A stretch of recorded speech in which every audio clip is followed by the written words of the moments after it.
El Tribunal Constitucional dejó al voto los recursos de habeas corpus presentados por los abogados de Ollanta y Nadine Heredia para liberarlos de la prisión preventiva de 18 meses que pesa sobre ellos.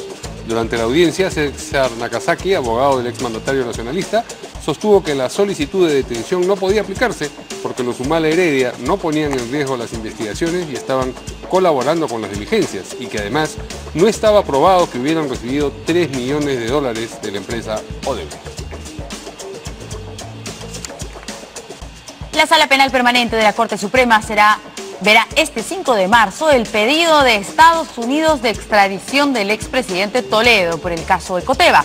En referencia a las investigaciones por los casos Odebrecht y Ecoteva, el titular del Poder Judicial, Duerlí Rodríguez, advirtió que sería fatal que llegasen 2 pedidos de extradición a Estados Unidos en contra de Alejandro Toledo, porque sería evidente que hay una doble persecución.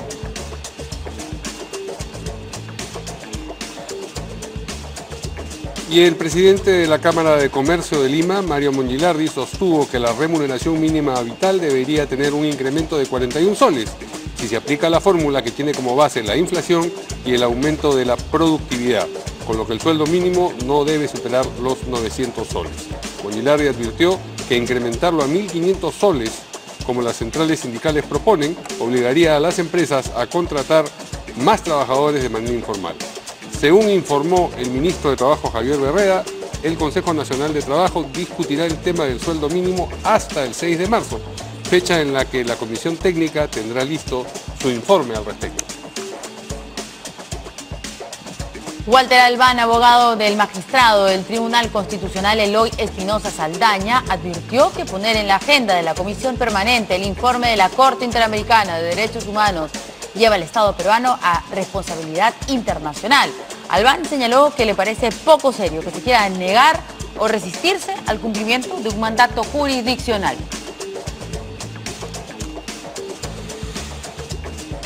Y para estar al día con la información nacional e internacional, usted tiene que seguirnos en nuestra página web www.canaln.pe.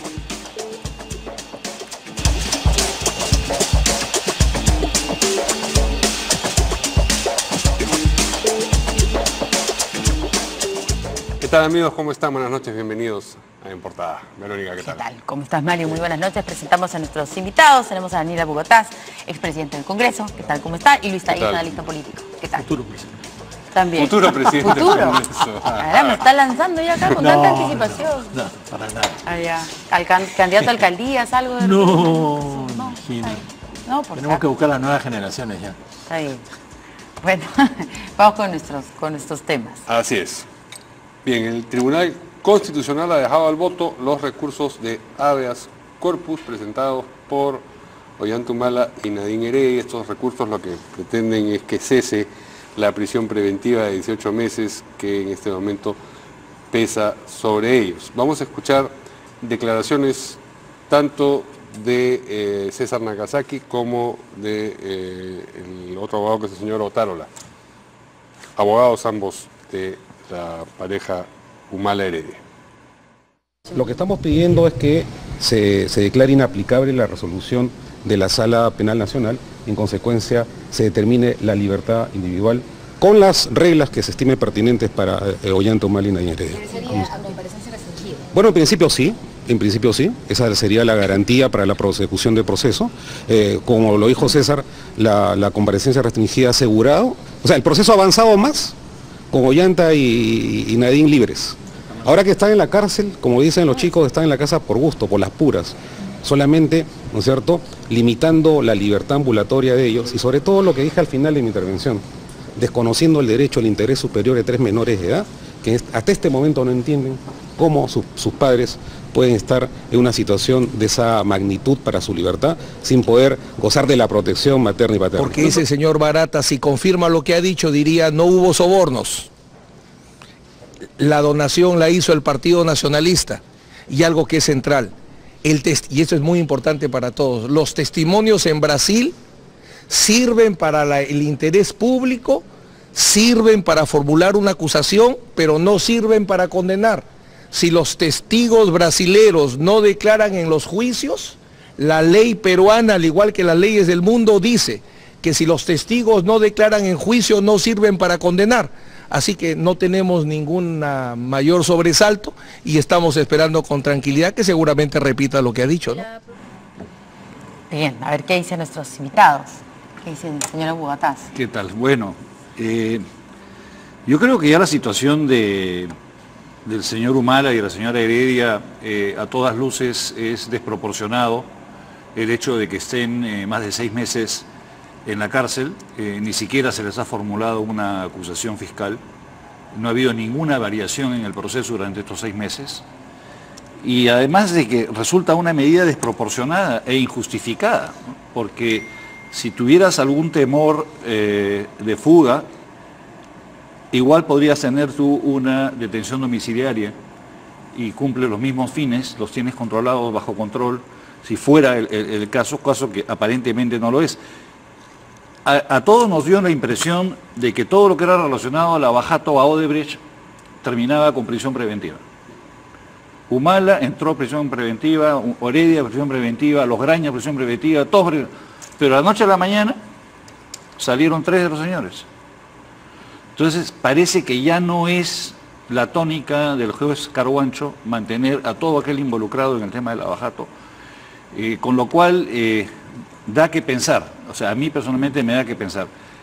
En el tema personal me parece que es absolutamente desproporcionado el hecho de que estén el señor Humala y la señora Heredia en prisión por un tema que, como primera vez en mi vida que coincido con Nagasaki, bueno, lo único que sí te digo, como no lo he visto ganar un solo juicio en su vida. ¿Está preocupado? Sí, porque la verdad, honestamente, yo creo que ya es hora de que cambie la situación procesal de la familia Humala Heredia, y si el juez considera que hay peligro de fuga, que les dé prisión domiciliaria, detención domiciliaria y todos estamos tranquilos. ¿Qué dice el señor Taiz? Bueno, mira, es verdad que esto no se le ha tratado a todo el mundo igual, con la misma, no se les ha medido a todos con la misma vara, ¿no? De manera que yo creo que la contribución, además entiendo que la contribución que se hizo, que se dice se hizo de Venezuela al Partido Nacionalista, fue cuando Humala no era funcionario público, ¿no? No era funcionario público, era candidato. Que es el mismo caso que la señora Fujimori. En este caso sí, creo es que que hablan se de le dio la de dinero. Odebrecht. No, no es el mismo, porque la señora Fujimori sí era funcionaria pública, era congresista. Era cuando en el 2011. Claro. Y luego hemos visto que sí, los han puesto en la cárcel, no los han llamado en los últimos, durante todo este tiempo no los han llamado nunca en la fiscalía para que puedan dar declaraciones o aclarar cosas. Ellos entregaron sus pasaportes, me acuerdo que ellos dos fueron y se presentaron inmediatamente a donde el juez, y de ahí lo mandaron a prisión y de ahí ya no regresaron más a su casa. De manera que se veía una decisión de enfrentar el tema, ¿no? Uh-huh. Dicho esto, yo coincido sobre el tema de que probablemente el juez debería, o el Tribunal Constitucional en este caso, ¿no? Claro que el Tribunal Constitucional no cambia la pena. El Tribunal Constitucional dice sí o no, nada más. Bueno, ¿Tiene derecho o no tiene derecho? No hay pena todavía, ¿verdad? porque ni siquiera... No, la pena de estar internado. O sea, la medida de la prisión decisión preventiva, sí. del juez no la puede cambiar.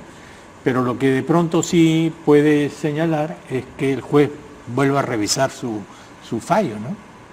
Porque el Tribunal Constitucional no puede decir, ya, cámbiese el cárcel por prisión domiciliaria. Entiendo que no puede. Yo no soy abogado, pero entiendo que no puede. No, pero tratándose del habeas corpus procede cuando hay violación de los derechos fundamentales de la persona. Si el Tribunal Constitucional valida de que hay violación de los derechos fundamentales de la persona, ordena la libertad de ellos. Y esos son los casos en los que se funciona un habeas corpus. O sea, cuando hay una violación Y flagrante ahí los a tus derechos. ordenan la libertad de ellos y ya ellos están libres, con pasaporte, con todo. Con todo. Eso es habría una cosa, ¿no? O sea, lo que dejan sin efecto es la medida La medida tomada por el juez La medida Carhuancho. tomada por el juez. porque considerarla violatoria de los derechos fundamentales de la persona, si es que eso es lo que decide el Tribunal Constitucional, que yo creo que es lo que debería hacer. Y eso determinaría que sigan el proceso, pero en libertad. Siguen el proceso en libertad, salvo que el juez determine otra medida, pues tendría que ser en otro proceso, con otra resolución y todo. Ajá. Mientras tanto, no hay ni siquiera arraigo. Nada, ninguna restricción. Uh-huh. ¿Y cómo se imaginan ustedes que puede proceder el Tribunal Constitucional? Porque esto no ocurre en el éter, sino ocurre en medio de una larga circunstancia política. Del Tribunal Constitucional enfrentado con el Congreso, de todo, de la IDH en el medio, de varias cosas, ¿no? A ver, yo ojalá que el Tribunal Constitucional se abstraiga un poco de las situaciones que tiene y tome las decisiones que a las cuales debe haber lugar, ¿no? Uh-huh. Porque yo creo que al final no se trata de Humala, sino se trata de los peruanos, ciudadanos, que tengan que enfrentar la justicia y ser castigados antes de tener un juicio, ni siquiera un juicio ni una sanción, ¿no? Pero la pregunta de Mario es mucho más complicada y compleja de lo que... Sí, está sencillamente además pidiéndoles una especulación, porque esto no, pero es que además se viene, no sé si se va a ver el tema o no, la negativa del Congreso de aceptar la jurisdicción de la Corte Interamericana. Sí, vamos a ver eso. De votar en la comisión permanente. Con lo cual, el sentido de legalidad del país queda en manos del Tribunal Constitucional. Entonces, esta sentencia, como las que sigan del Tribunal, son críticas. O sea, no se puede dar el lujo al Tribunal Constitucional de hacer ninguna barbaridad, en el sentido que sea. O sea, probablemente sí procede la solicitud de la familia Humala Heredia, probablemente no, pero sea lo que sea, tienen que hacerlo absolutamente de acuerdo a ley, porque lo que está en riesgo es la institucionalidad y el Estado de Derecho en el país. Y existe, además, digamos, dentro de toda esta circunstancia, o existen voces que dicen que el magistrado Eloy Espinosa Saldaña debería inhibirse de votar en este asunto, habida cuenta una presunta cercanía a la pareja Humala Heredia. La periodista Cecilia Valenzuela hace unos días hablaba... También hoy día creo que Aldo Mariate en su columna habla del asunto. Y hace referencia a esta anotación, o una de las tantas anotaciones de la agenda de la señora Nadine Heredia sobre Ojitos. Pero en algún momento se dijo que Ojitos sería el señor Eguren. También. Y ahora bueno, creen que no, que podría ser este magistrado del Tribunal Constitucional, Eloy Espinosa Saldaña, que es justo... Porque visitó, digamos, Palacio y tantas cosas, ¿no? Así es. Y se ha especulado de que ya esto, bueno, son ¿qué piensan ustedes? Especulaciones, bueno, la falta de autoridad también en nuestro país, que creen que ya esto está decidido. Si a mí me nombraron en un cargo, mientras era que no me nombró el presidente, sino me nombra el Congreso. Porque los miembros del Tribunal Constitucional los nombra el Congreso, no el presidente. Si a mí me nombraron el Congreso, me nombra un cargo. Y yo me tengo que abstener porque la mayoría del Congreso en ese momento puede haber sido del partido de gobierno, ¿no es cierto? O sea, estoy así. Yo creo que no. Yo me acuerdo a una declaración de Sardón diciendo que qué pasaría si es que Keiko entrara. Y él dijo, no, yo no me debo a quien me nombró, sino me debo a la ley. Entonces creo que el señor Espinosa se debe a la ley y no a quien lo nombró, ¿no? Sí. Vamos a recordar un poco qué fue lo que sucedió, creo que ha sido esto en julio o agosto, ¿no? Mediados de julio, que se dictó de los 18 meses de prisión preventiva contra Ollanta Humala y Nadine Heredia. Una de las cosas que, según el juez Richard Concepción Carguancho, primó para su decisión tan enérgica y dura para algunos, es que Jorge Barata, el famoso Jorge Barata, aseguró ante el fiscal Hamilton Castro que entregó $1 millón en efectivo a la ex primera dama Nadine Heredia, cosa que ella ha desmentido, ¿no es cierto? Pero ese es el testimonio de Jorge Barata. Y además lo hizo, y eso dijo el señor, quien fuera ejecutivo de Odebrecht en el Perú, lo hizo en el departamento de propiedad de la pareja Humala, ubicado en la avenida Armendáriz en Miraflores. Entre comillas, yo llegaba, ella me preguntaba cuánto había, yo le decía, nunca siquiera se contaba, solo el dinero que yo le llevaba en un bolso. Ella lo ponía en un bolso y me entregaba el mío, narró Barata.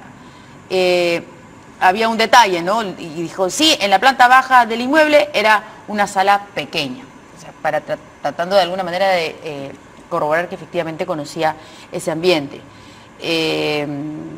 Bueno, y no fue tomado en cuenta el tema de los hijos, que tanto se especuló, que se fue uno, que luego regresó, qué sé yo, ¿no? Pero había acá un testimonio directo de una entrega de dinero, a diferencia, digamos, de otros casos, por lo menos hasta el 27 de febrero, que vuelve a hablar el señor Barata, ¿no? Hasta que vuelva a hablar. El tema es que si ese simple, por decirlo, simple testimonio, va a justificar una sentencia. O sea, si tiene valor probatorio para que amerite una sentencia en el Poder Judicial. Por lo que ha explicado el abogado Nagasaki, tendría que apersonarse y eventualmente presentar algún tipo de documentación o de prueba adicional el señor Barata para que la corte, o el proceso, el juez, quien esté viendo, lo tome en cuenta. En caso contrario, no lo van a tomar en cuenta. Entonces, ¿de qué lo van a juzgar? Y esa es una de las razones por las que yo creo que el fiscal Juárez no puede formular una acusación hasta ahora. Porque yo recuerdo que en noviembre dijo que antes de fin de año él presentaba la acusación, cuando los medios comenzaron a decirme, oye, ¿dónde está la acusación? Estamos acabando febrero y no hay acusación. Asumo que tiene muchísimas dificultades de poder redondear los elementos jurídicos que sustenten y validen una acusación. O puede estar esperando también nuevamente las declaraciones de Barata, todo el mundo, al Tribunal Constitucional. Es una posibilidad. Sí. Bueno, no, pero a propósito de este asunto en particular. No, pero yo creo que no solamente eso, sino a lo mejor si aparecen indicios de otras personas que han estado alrededor de eso, ¿no? O que han participado de alguna manera. Eso también podría ser. Claro, esto se puede extender efectivamente. Ya han dejado el voto, pero eso no quiere decir que van a votar pasado mañana. Ahora, yo también digo que, pucha, que es tan terrible ver que un señor que ha cometido crímenes de corrupción, que tiene su dinero de corrupción y sus bienes comprados con dinero en la corrupción, se lo den todo, esté libre de polvo y paja. ¿Está hablando de Barata? Okay. De Barata. Y decide en el Perú quién va a ser político y quién no. Con toda la clara intención de Odebrecht de seguir actuando en el Perú. Por lo tanto, ¿perdona? Todo el mundo dice eso, pero ¿usted cree posible que Odebrecht siga acá en el Perú? ¿Pero que ellos tú crees que ellos van a cerrar su negocio? Entonces sí cerrar, pero entrar a una licitación. Pero por supuesto que si los autorizan lo van a hacer. ¿No has visto a Techito Bruce hablando sobre cómo podemos hacer para que Odebrecht participe? Participe, no, para que siga. Para que siga trabajando. O sea, lo que ya está, para que no sigan las cosas paralizadas, ¿no? Eso es lo que se entendía. Pero en todo caso usted dice que... Yo lo veo un poco más allá que solamente que siga con lo que está. Me parece un poco que todos estemos pendientes. Porque si está y sigue, es para que sigan con otras cosas también, pues. Ahora, la colaboración eficaz precisamente busca que quienes delinquen pues terminen ayudando.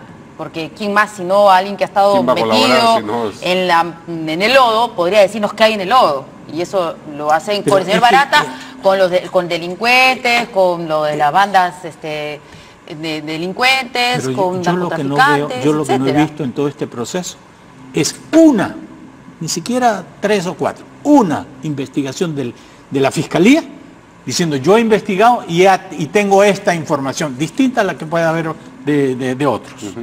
Todo está basado en lo que los otros están diciendo. La única información sólida que ha llegado ni siquiera ha venido de Brasil, es la que ha venido de Estados Unidos, que es la que me ha dado cuenta de las empresas y las cuentas en las cuales se ha hecho la transferencia. Hizo sus primeras declaraciones, tanto Odebrecht como Barata. Suiza y Estados Unidos son los que han dado la información. Muy bien. Bueno. Flojera administrativa lo llamo yo. ¿Cree usted? Bueno, vamos a ver qué cosa ocurre, pues, en cuánto tiempo votan y si eso sucede antes o después de que declare Barata. Esta semana tendría que ser, porque estamos 21. Si es que va a ocurrir antes. Si es que fuera a ocurrir antes. Vamos ahora, a una pausa. A mí me han sorprendido hoy día las declaraciones de Alan García, acusando a Humala de 31 millones de dólares. Raro, ¿no? ¿Porque vienen de Alan García o porque Desarrolle pues un que poco él su dé la extrañeza. noticia, o sea, que él dé la noticia, porque Sí. nunca antes habían hablado de un mal de Sí. 31 millones de dólares. Y que vienen de Entonces- Venezuela, dice, ¿no? ¿Ah? De Venezuela. Ah, Bueno, tendrá que dar detalles de esa denuncia. Bien, vamos a una pausa y regresamos en un momento con lo que ha dicho la Sala Permanente de la Corte Suprema, que va a ver, bueno, este 5 de marzo el pedido de extradición de Alejandro Toledo.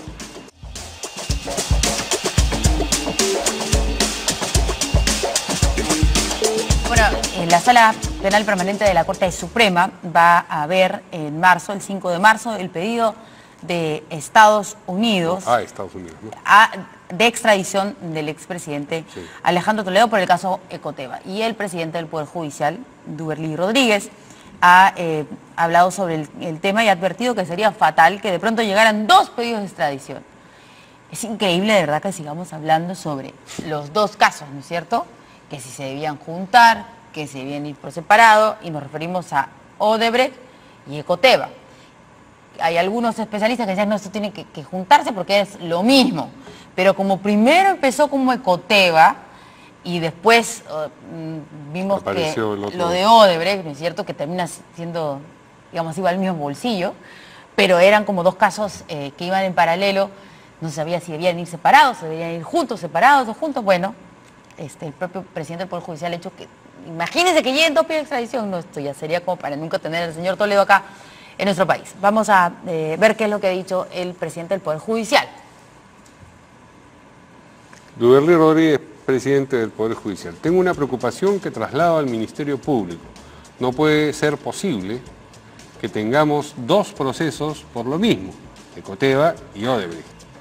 Si llegan dos cuadernos de extradición a Estados Unidos, sería fatal. Sería evidente que hay una doble persecución. Yo creo que había metido la pata Duberly. A ver, vamos a terminar con las declaraciones. Tiene que haber la unidad del proceso, acusación y juzgamiento. Demos paso a la figura de la acumulación o que ya no se mueva, debe ser el caso Ecoteva.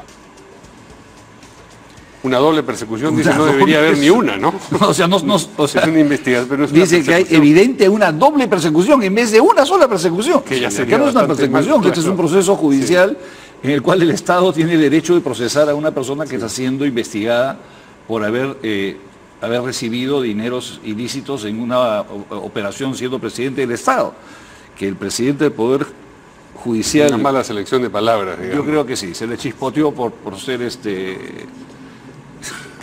por ser buena gente. O de Pero- repente, lo que pasa es que el argumento de Alejandro Toledo, de la defensa de Alejandro Toledo en Estados Unidos, es la persecución política. Entonces, de pero repente el presidente del él Poder ha Judicial querido está decir, abonando, no dice. solamente van a Pero- pensar que hay una persecución, sino que son dos persecuciones. ¿Pero con algo qué va a así, ir el ¿no? abogado a la Corte? Va a ir, acá mira lo que dice, pues está por escrito. El presidente de la Corte Suprema dice que no va a haber una sino doble persecución. Yo no sé si es a propósito. a propósito o como decimos se le chispoteó. Ahora, que el Poder Judicial no pueda ponerse de acuerdo en un tema de esa naturaleza tan delicado, porque pone a prueba todo nuestro sistema judicial, desde el proceso de elaboración de una solicitud de extradición, que es un proceso complicado, y tiene que salir el presidente de la Corte Suprema y no presenten dos, presenten una. O sea, ni siquiera sabemos lo que estamos haciendo. Entonces, yo creo que aquí pensemos que las cosas están yendo a favor de Toledo, no sé si voluntario o involuntariamente, pero se la están haciendo linda. El caos lo favorece. Sí. Bueno, yo podría abstenerme en este tema, pero no lo voy a hacer. En primer lugar, yo creo aún, insisto en eso, que Toledo debería estar aquí, dando la cara. El país lo eligió presidente de la República. Estuvo gobernando durante 5 años. Y se la debe al país. Entonces él tendría que estar aquí. ¿Él reclama inocencia o él está tratando de ver cómo sale lo más ileso posible del asunto?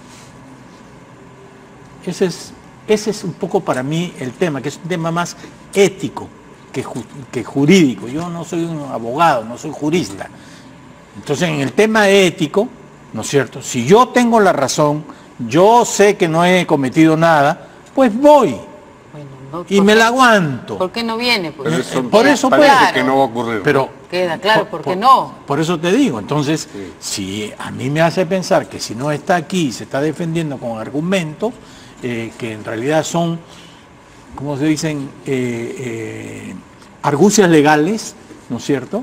Es porque debe haber un mar de fondo en todo eso, ¿no? Debe haber un elemento suficiente como para,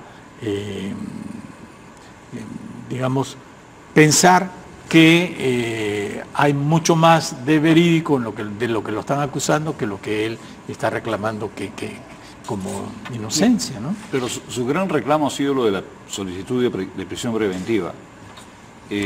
Con el antecedente de lo que estamos viendo, evidentemente él sabe que pisa terreno peruano y tiene la prisión preventiva en 5 minutos. O sea, eso no favorece el hecho de que él en un acto de, como dices tú, de honestidad, de transparencia, de valentía, de respuesta, venga al país. Porque al fin y al cabo lo que él dice es que nunca recibió ni un centavo en su cuenta. Claro, no hay ninguna cuenta suya con dinero de oro. No hay ninguna cuenta suya. Bueno, entonces, si no la debe, no la teme. No debiera... Ahora, el problema es que ahí sí hay gente que dice que a la cuenta número tal abonaron, ahora la cuenta no está a nombre de él, pero sí hay una trazabilidad, hay una cuenta que hacen referencia y están los registros bancarios y el dinero está ahí, entonces, pero no están a su nombre, o sea, no están a su nombre. Entonces, ese es un tema que tendrá que resolver. Ahora, la persona. Pero por eso yo creo que de pronto, y fíjate tú, aquí va atado un poco el tema de Humala y el tema de Toledo. ¿Qué pasa si en estos días el Tribunal Constitucional dice que se han infringido sus derechos humanos? Bueno, lo mismo tendría que ser con Toledo.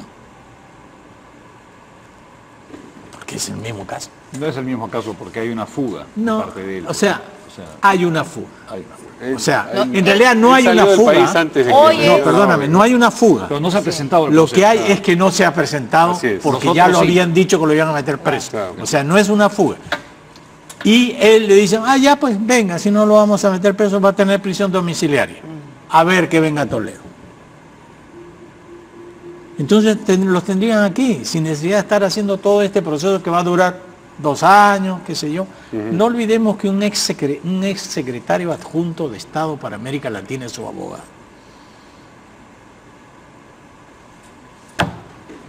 Pagaron bien, ¿no? Esos papeles, eso nomás ya habla de la cantidad la coima, de dinero de la que dispone. No, pero muchas veces esas cosas no son dinero solamente, es amistades. ¿Amistades? Sí, prestigio, no creo que le dé. Allá no saben muy bien qué está pasando, la persona tiene el... Están bien desinformados allá, entonces. Pero en Pero todas también los partes está muy secretarios de desinformado. Estado americanos saben las cosas que han hecho durante el gobierno de Toledo, entonces por ahí también. O sea, siguen pensando en Toledo con su vincha, algo así, por eso es que lograron tener esta abogada. O sea, estamos aquí ya especulando, ¿no? Pero digamos, yo creo que no es solamente un tema de dinero, sino es un tema de que... Acuérdate que en realidad el gobierno de Toledo estuvo muy ligado con los republicanos, ¿no? Fue muy ligado con Bush, hijo, que es con quien negoció y sacó el Tratado de Libre Comercio. Pero bueno, en realidad la reflexión empezaba desde el lado de lo que está ocurriendo aquí en el sector judicial, donde no saben si hacer 2 o un solo caso de Ecoteva. Es que hubo un lío. Y Odebrecht, por la fecha, ¿no es cierto? No, porque empezamos con lo de Ecoteva hace creo que como 3 Es que o 4 yo creo años. que también Toledo no ha permitido que sean un solo caso, Es que él juntar los casos. es que no depende de él. No, pero Depende es que él ha presentado varios pedidos de que no sea un solo caso. Pero es que es crítico, o sea, es crítico que se dume, como decías tú, Verónica. O sea, uno es la fuente, es el caso de Odebrecht, y el otro es el receptor. O sea, el dinero que aparentemente ha sido para él, salió de Odebrecht, fue a las cuentas de Maiman, y las cuentas de Maiman fueron a las cuentas de Ecoteva que le indicó Toledo a Maiman. Entonces tú no puedes separar el uno del otro. Ahora, imagínate si tú pides la extradición por el caso Odebrecht, todo lo de Coteva no lo vas a poder procesar. El mismo caso de Fujimori con Pativilca. Hemos tenido que esperar, ¿cuántos? 10 años que la Corte Suprema chilena nos autorice. O sea, no nos olvidemos que una extradición solamente lo procesas por el caso en que está involucrado. Sí. Sobre el Yo te caso digo- que aprueba el país Que aprueba. extradita. Entonces, te digo que extradita, hay ¿no? muchas cosas extrañas. Por eso te en digo, todos yo estos creo que, procesos. o sea, allá pues, muy bien, va a tener prisión, ¿cómo se llama? Domiciliaria. Venga. No, usted que lo conoce, ¿vendría, cree?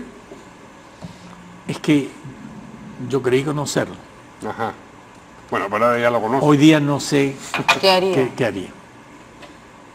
No En sé otro qué momento habría pensado que sí, que venía. haría. Sin duda. Ay, a tantos engañó, ¿no? ¿Perdón? A tantos engañó, digo.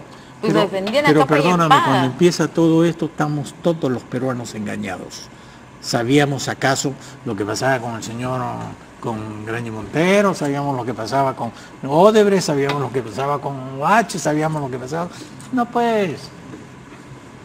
Entonces, y si tú estás metido en ideas de poder cambiar el país, de apoyar y hacer, o sea, estás en otra. ¿Te das cuenta? No, Entonces, una persona que no reconoce a su hija ya, eso ya lo descalifica, ¿no? Ya por lo menos dices, ay, ¿cómo ser esta persona? Por lo menos ya no crees que eso es un santo o un cholo sagrado, ¿no? Como decía la señora Carlos. bueno, eso era la opinión de la señora Carlos. No digo por eso, no, por Sano y recordar. sagrado. Sano y ¿Ustedes sagrado. consideran que sus respectivos desengaños, en el caso suyo Uy, estamos de acá con Humala un- y en el Está, caso está con los el dúo de los Toledo, desengañados. están como para hacer un bolero. Pueden cantar un bolero dos voces. Saca la guitarra, la guitarra y Desengaño. la Pero ¿creen que es, digamos, similar? Que Ay, Dios, mejor reír. no, bueno, ¿Ah? es una opinión cruzada. ¿sí? Mira, no, en mi caso es, digamos, un desengaño que va, se origina más allá en el plano ideológico, dogmático inicialmente, ¿no? Ujú. Ya lo que viene después es un tema que tiene que ser, yo ya estaba desengañado antes de que aparezca el tema de Odebrecht y Lavajato. Yo creo triste, o sea, realmente es muy triste que los principales líderes de la clase política terminen en la situación que están terminando. Ah, no, eso definitivamente. y- y eso excede Toledo y Ollanta. ¿Y qué refleja y eso? Valle, O sea, sí. yo creo, me encantaría que los opinólogos, que hay montones, hagan un análisis de lo que está ocurriendo en el sentimiento de la población. Se está generando un sentimiento negativo hacia todo lo que es autoridad, clase política, tiempo, todo. sí. Hace tiempo. No, pero no. Hace No, no, tiempo. sí, se va- ha se ido va- creciendo. ha ido creciendo. Claro, ha ido creciendo, claro. Pero justificado, ¿no? Absolutamente justificado. O sea, no es que de pronto la gente, ¿qué le pasa a la sociedad peruana que está de confianza en sus autoridades? No, al Pero, contrario. ¿cuál es la salida, Verónica? No sé, es bien difícil, Es es difícil. difícil, es difícil, claro. Y además, y ahora estamos en un año electoral. Y ¿Usted eso se asusta. ¿Se desengañó de Toledo antes de conocer Ecoteva? No, ese o sea, Ecoteva, porque la causa en eficiente términos del de lo que desengaño. era política de gobierno y ese Sí. tipo de cosas, estábamos haciendo lo que creíamos que era lo mejor. Ya. Y de hecho hubieron resultados muy buenos del gobierno de Toledo, o sea, digan lo que digan. Entonces, en ese sentido no, se hizo lo que había que hacer. ¿Quién La hizo? causa eficiente del desengaño es Ecoteva, Sin en duda, su caso. para mí, y Sí. mucho después que salimos del gobierno. Sí. ¿Y quién hizo que avanzara el gobierno? Porque unos decían, no, Toledo no es PPK. Ahora nos damos cuenta que tampoco es PPK, Pero por ¿no? supuesto que nunca fue PPK. Si PPK llegaba a las 11 de la mañana al Consejo de Ministros. ¿Qué estamos Estás hablando? como Kenji, como Kenji. Pero por favor. ¿El presidente llegaba más tarde todavía o no? No, No el llegaba. Estaba presente. el consejo nunca se reúne Todavía antes no que se llegue había el presidente. acostado. Todavía No no. hubiera costado, claro, llegaba de boleto. O sea, el consejo no se reúne mientras no llegue mientras el presidente no esté. No empieza a funcionar. Entonces, Pero usted dejó la dirigencia, incluso la militancia en Perú posible, ¿no? todo, sí. ¿Y eso fue cuando ya se conocía Ecoteva? Sí, claro. Entonces, ya, ok, yo pensaba que había habido también Antes. Yo diferencias también. sobre el futuro político de Perú posible en algún momento y que eso es lo que había determinado la salida. ¿Qué cosa O quiere? sea, no, lo que te digo es, o sea, yo no estaba de acuerdo tampoco cómo estaba llevando la campaña. Ah, ok. Entonces, yo no estuve de acuerdo que él candidateara, creo que no era el momento, creo que él debió, si él era inocente, debió haberse preservado y tener... Imagínate tú si él hubiera sido inocente. Sería hoy en día, sería un valor. Figura. Una figura. Sería una cosa extraña. Pero por supuesto. Y cholo, ¿me entiendes? O sea, originario de este país.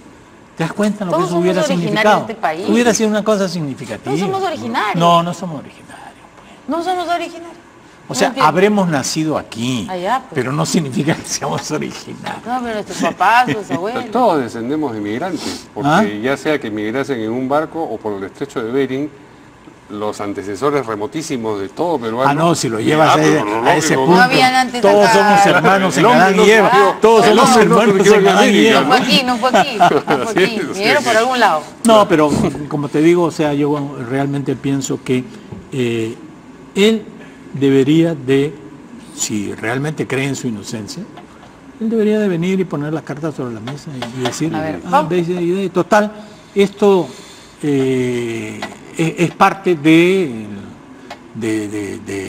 proceso político que se le sigue a alguien, ¿no? Vamos a terminar el bloque relacionado a Alejandro Toledo con un tuit de excongresista Heriberto Benítez, abogado defensor, Toledo, sí. así es, Alejandro Toledo, dice: pedido de extradición vulnera debido proceso.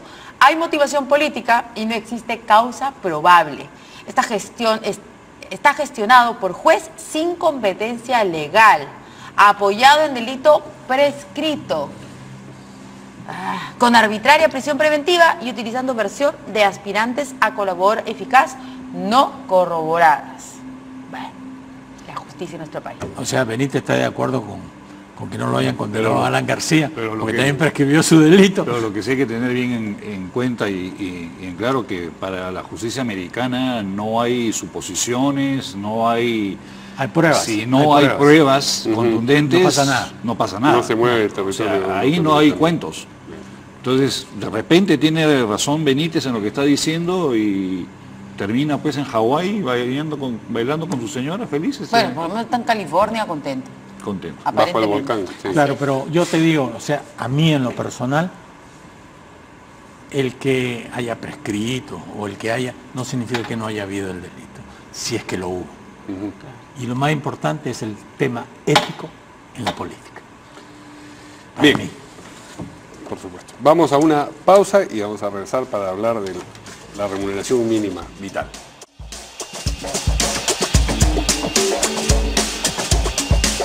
Muy bien, como ustedes saben, hace algunos días el presidente de la República anunció que le había indicado al ministro de Trabajo que convocara al Consejo Nacional del Trabajo para evaluar la remuneración mínima vital. Extrañamente, no tenía nada que ver con la circunstancia apurada política que está viviendo. Pues bien, este proceso ha empezado y el presidente de la Cámara de Comercio de Lima, Mario Mongilardi, ha dicho que, según los cálculos con los que a veces se trata de darle un perfil técnico a las elevaciones de la remuneración mínima vital, que son los de la inflación y el aumento de productividad, desde la última vez que esta remuneración fue elevada, dan que debería ser un incremento de 41 soles, lo que no llevaría ni a 900 soles, porque está en 850, me parece, sí, la remuneración mínima vital. Ha dicho él, y vamos a comentar sus observaciones, que incrementarlo a 1.500, como han reclamado algunas centrales sindicales, obligaría a las empresas a contratar más trabajadores de manera informal, que alejaría el trabajo formal al encarecerlo. De otro lado, el ministro de Trabajo, Javier Barreda, ha dicho que esta discusión en el Consejo Nacional de Trabajo se va a producir hasta el 6 de marzo, fecha en la que la Comisión Técnica de ese Consejo Nacional del Trabajo va a tener listo su informe. Al mismo tiempo, en el Congreso hay una iniciativa, tenemos un tuit de la congresista de Indira Wilca sobre ese proyecto y el trabajo de los jóvenes. Vamos a empezar por ahí, vamos a conocer el tuit de Indira Wilca. Hoy en la Comisión Permanente se aprobó un proyecto nocivo para los jóvenes. legaliza la mano de obra gratuita con la excusa de insertarlos en actividades formativas. Hasta por 3 años se podrá tener un trabajador joven sin pago. Una vergüenza. Hashtag no al trabajo gratuito. Muy bien, es un tema vinculado, no está en realidad.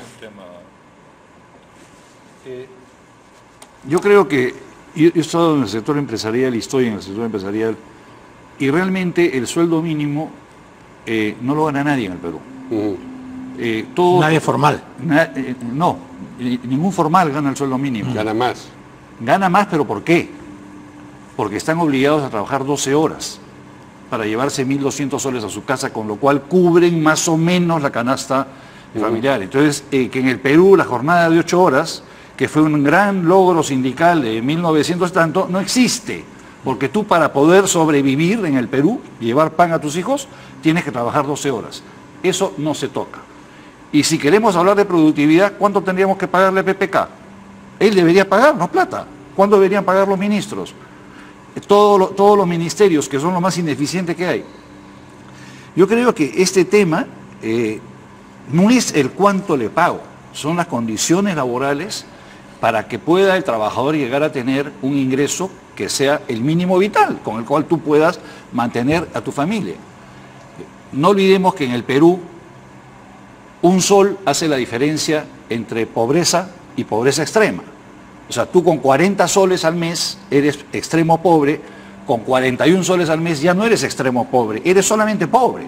Esas son las cifras que nos vende el Banco Mundial y que maneja el Ministerio de Economía y Finanzas, con lo cual nos cuentan el cuento de del gran avance en la pobreza. Es un sol de la diferencia. Entonces, yo saqué el cálculo la vez pasada, con 12 millones de soles al mes, elimino la pobreza en el Perú. Le doy un sol a cada uno de los extremos y salieron de la pobreza. La pobreza extrema. La pobreza extrema.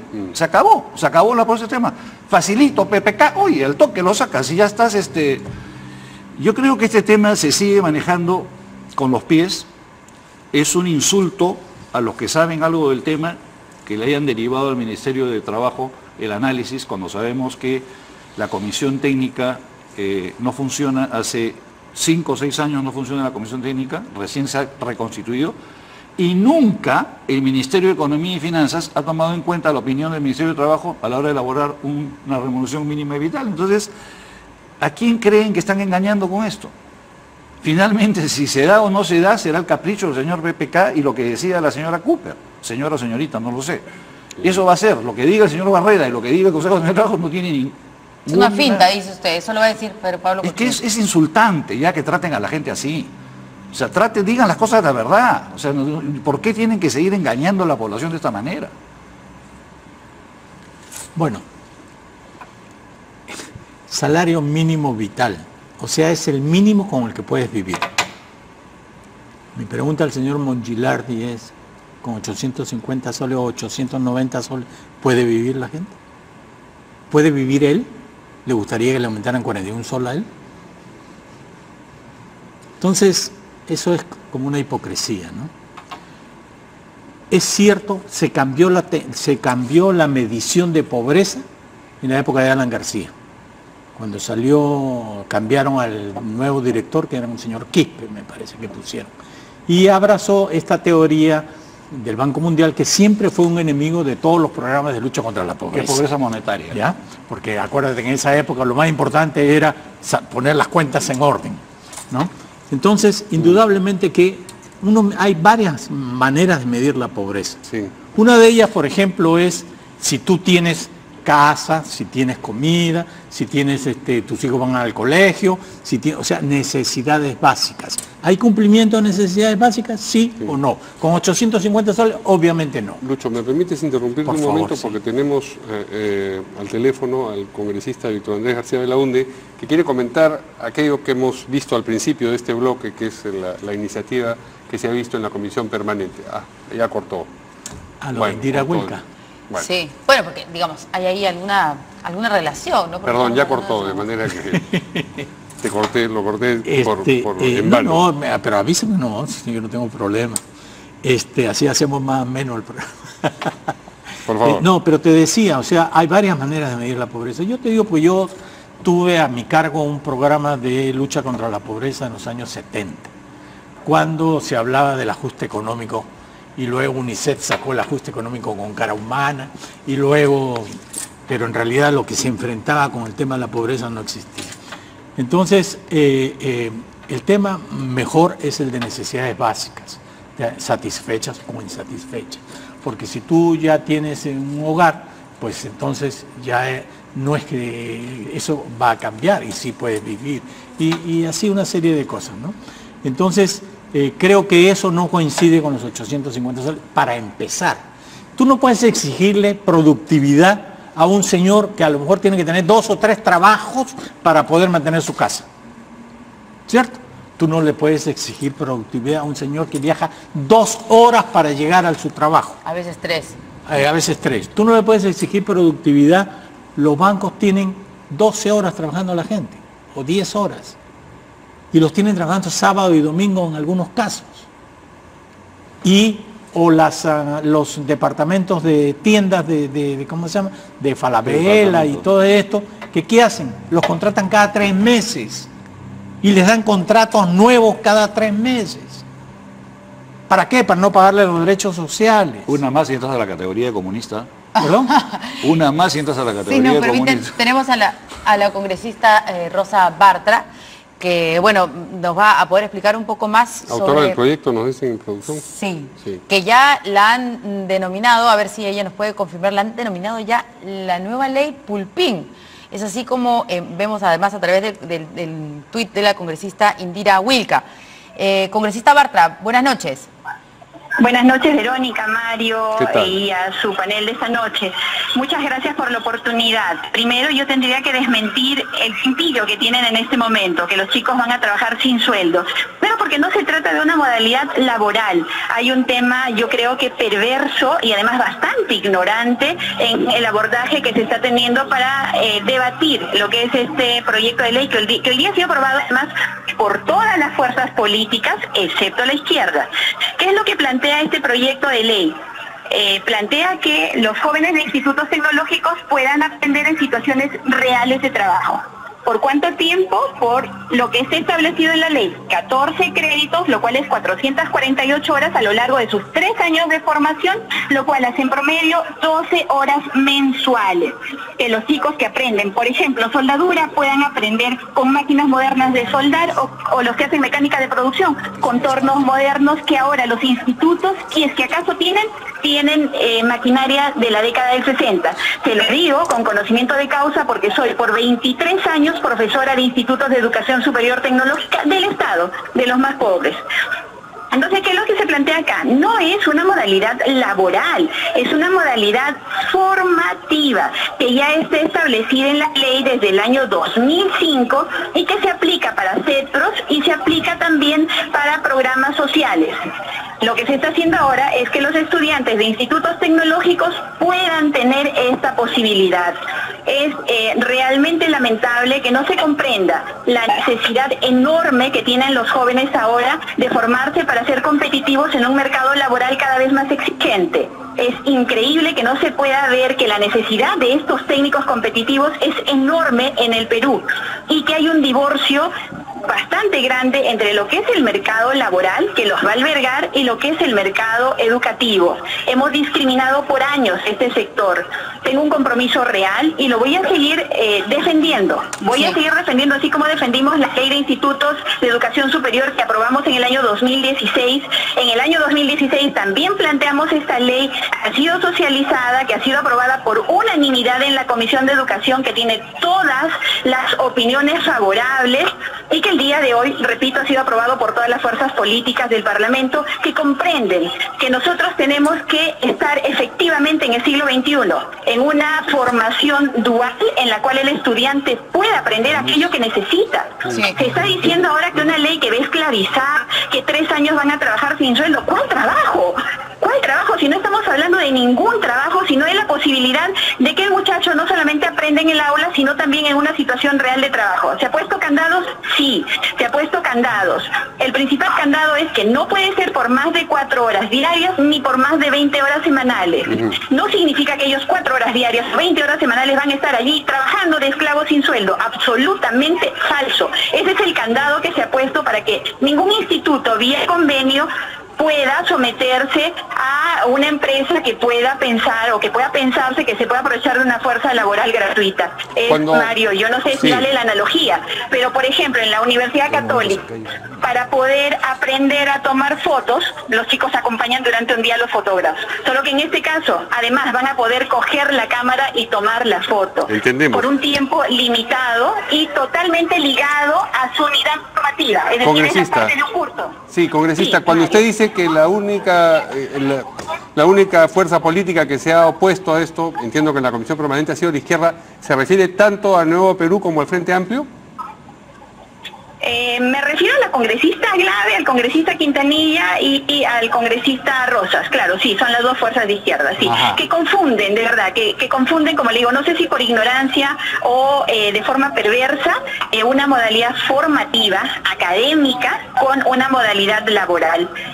Absolutamente confundido. Ni siquiera es una práctica laboral, ni siquiera es una práctica profesional, es una modalidad formativa, que repito una vez más, ya existe como pasantía desde el año 2005, solo que no estaba abierta para los institutos, sino solamente para CEPROS y para programas sociales. Ok, para precisar, bueno, uno de los tweets, no solamente de la congresista Wilca, sino del Movimiento Nuevo Perú, dice que los jóvenes técnicos van a trabajar hasta 20 horas a la semana, supongo. ¿No? Claro, pero no es así, ¿no? Usted nos dice que el límite es máximo 4 horas diarias. Máximo 20 horas semanales, porque lo que la ley de institutos exige es un promedio de 12 horas mensuales. Sí. Entonces se ha puesto un tope para evitar cualquier posibilidad de abuso. Muy bien. Nos damos por... Pero ¿y esto ha sido aprobado en la Comisión Permanente, perdón?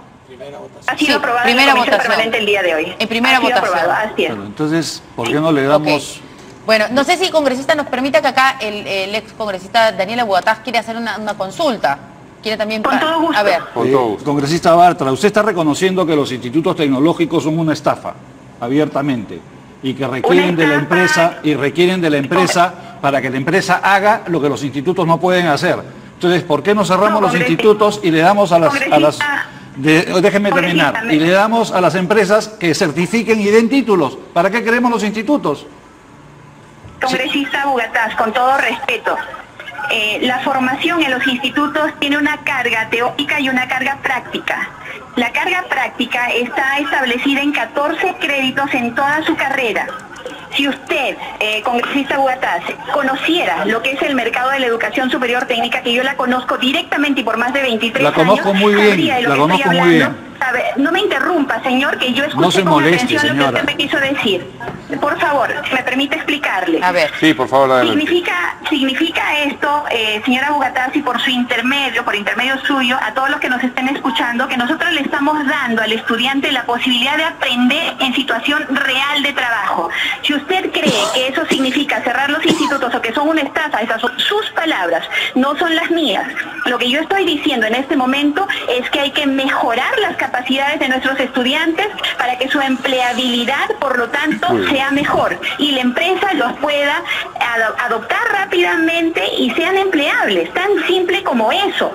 Probablemente cuando no hay sensibilidad, cuando se malentiende de forma perversa lo que se quiere hacer para mejorar la formación tecnológica, entonces se puede inventar uno cualquier cosa, como la barbaridad que acaba de decir que entonces cerremos y que sea la empresa que certifique. No, señor, no se trata de eso. Se trata de mantener un conjunto de institutos que no sirven para nada, de eso se trata. Eso es lo que pasa. Esas son sus palabras. No, esa es la realidad. Esa Sí. es la realidad.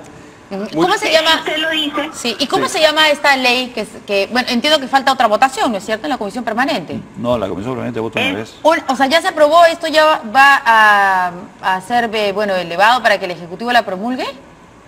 El Ejecutivo la puede observar también, Ok. Verónica, así como ha observado la Ley de Fortalecimiento de la Contraloría el día de hoy. Ok, ¿cuál es el nombre de la ley?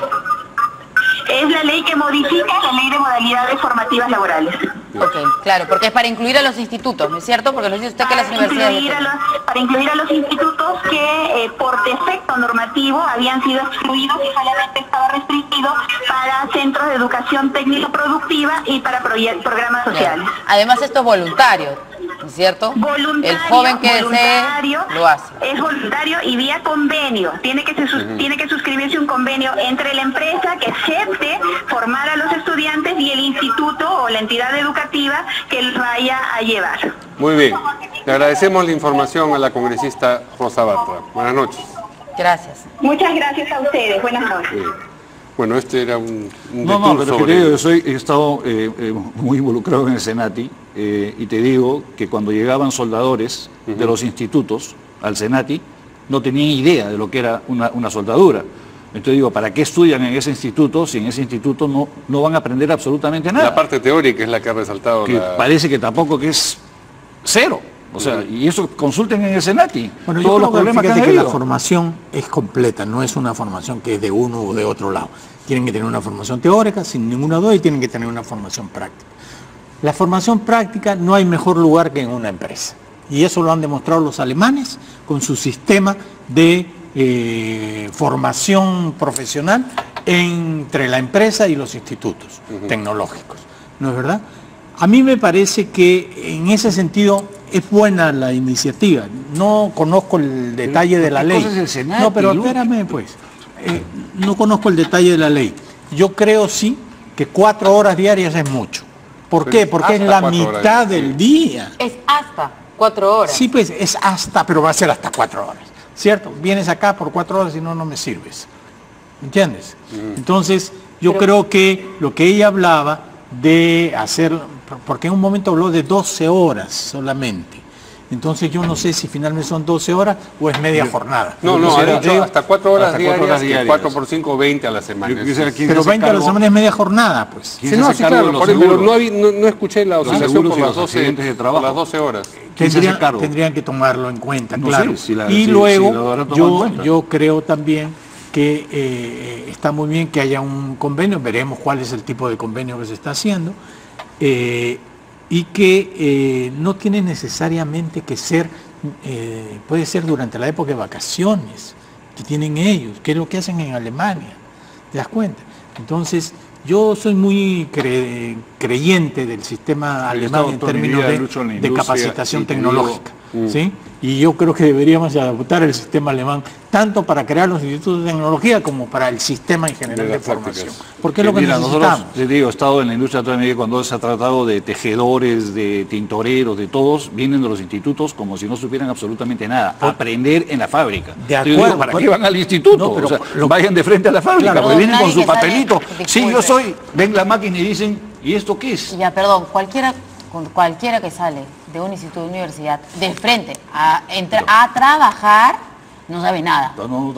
Disculpe. No una formación técnica. No, una cosa es en el aula y otra cosa es en la práctica, eso de todas maneras. Es que sea los lo institutos que están obligados a tener los equipos para los cuales se están formando. Y esa es parte de su ley orgánica. Y usted mismo está diciendo que los institutos, pues como son. No lo tienen. Entonces, no lo tienen. No va a ayudar. Por eso hay que mejorarlos. O sea, porque no existen ya. Es Votémoslo. No, hay que mejorarlo. Es un argumento para reducción al absurdo, claro, lo que ha hecho él. No, pero lo que están haciendo es salvándole la cabeza a los institutos. Es lo que están haciendo. Hay cientos de millones metidos ahí. Es una especulación. ¿Especulación? No. Es una realidad. No pueden seguir engañando a la gente como la vienen engañando. Muy bien, caballeros. Bueno, aquí a través del Twitter me ha escrito Marisabel León. Ella es presidente de Asiste Perú, presidenta del CADE 2015 Educación, y tengo entendido porque ha estado durante todo el día ahí. Se ha estado sacando el alma. Se han estado en el Twitter. Nosotros los tuiteros hemos estado ahí pendientes de esto, porque parece que ha empezado a trabajar también en el Ministerio de Educación y estuvo en algún momento creo, parece, por lo que he leído, con Keiko Fujimori.